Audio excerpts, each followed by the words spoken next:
cho gì cho cái cho ti ta hô ti xí này nó cũng đều nó trong trâu là nó cho cổ ha nè nên cho cổ cái một xe này nó trong xe họ lọt xe này chậm nè còn cho cổ cái xe ok ta sẽ cho cái này luôn trong ta cho nó trong tôi thì tôi xài đi chậm nè nên là taตัดcho tàu tá hố cho sọc trong lại nè chờ chỗ này chỗ gì cái chỗ cái này trà sẽ để làm một no nè chị chạy không cái này sai ít lên chỉ cái no thì để gió bỏ này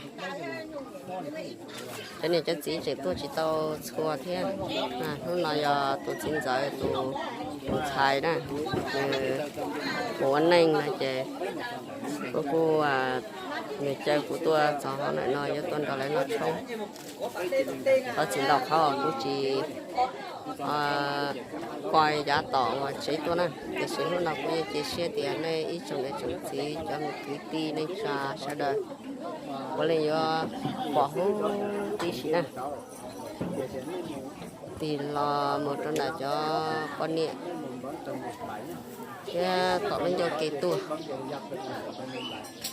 để xì lấy nhớ đó đi thử đó sáu con là con chỉ tao tôi khó cho nó mỏ nó chỉ lỏ bây giờ thì sù đấy chị tháo vào chú này tháo vào chú tà cho bạn là nó mỏ này bây giờ nó là chú rồi giờ lại nó số chỉ tao hóa khu kia chị cho trong nó như 4 tiền để có phút to là tôi gian đã nó cũng tí xì nha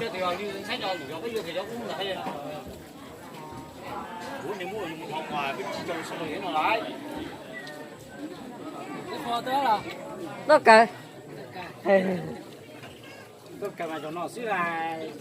lo rồi tao đó thở tao ký cho chay tại qua sẽ đại lại luôn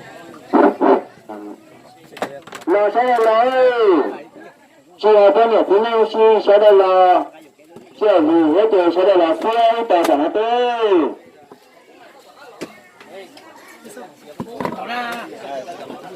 tôi nhiều lo suy xét cả đấy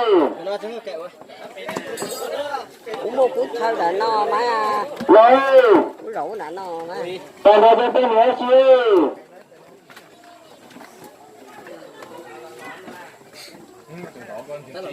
là chú cho tôi nhiều giờ chuyển lại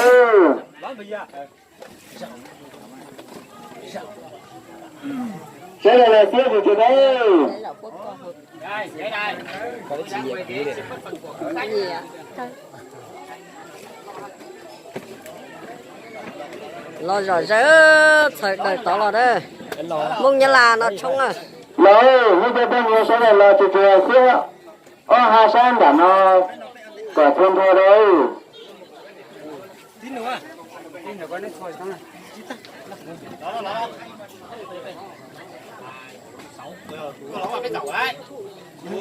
Là sẽ là chị là sát đường nó là phía chị đấy.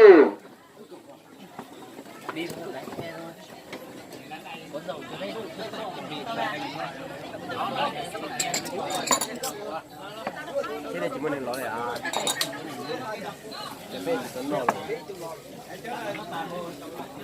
Phù mà. Lo. Dĩ nhiên lo kìa luôn. Chịu lại. Thế là một khi dốc thì mỏ rồi này đây. Có mỏ nữa. Tê block. Sẽ có nhiều mà xưa Hà sẽ là nó sẽ có nhiều xưa Hà sát tử.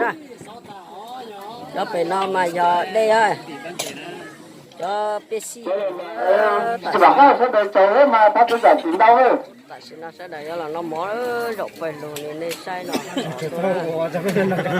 rồi bên đó có mặc ô con hả bây giờ trong kia là sao nữa cái này mà tả nó nói cao lại lúc tiền là như phố cầu thì nó lại nó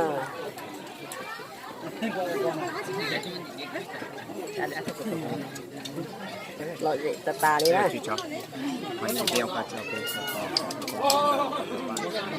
Chỉ bảo hai số đời trời mà ta cứ giải chuyện đâu ấy. Nó to lại gì kia. Đi.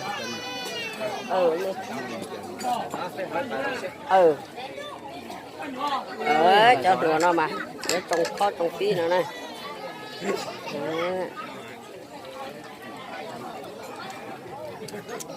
Chọn tầm đó thế nó tầm mà chọn đó chưa? Giống như có một chữ nữa. Dạ. Quay cổng được mong tay luôn mó hay chỉ nhỏ cả. Mình tàu lông mu. Cái đấy nó tà đó, nó tà giữa phải rồi. Nó tà này. Nó kẹp bây giờ xô xí cái này. Đó lâu tận đây là chỉ khá thì mù nó để xô xí là đây chỉ nó rồi đấy. Sau lên nó nè. Sau lên nó sẽ chị. Cho nên chế là sản đạt đó thiết thì nó mỏ tà chế một chế đó. Tuần đây nè, tuần là tuần tập ấy rồi là lâu chiều chi chiều lá kế thế đó, chiều dê. Và nếu là bê tính là sẽ tính sai. Thì là chỉ nhớ bài lùi đi nó.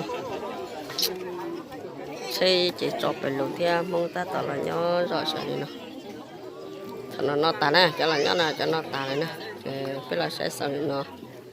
Còn có của cho mình không như cho lên cho tôi chỉ khi nào cá nhân dùng. Hãy bên mà xin chỉ đùa lựa đặt video nữa.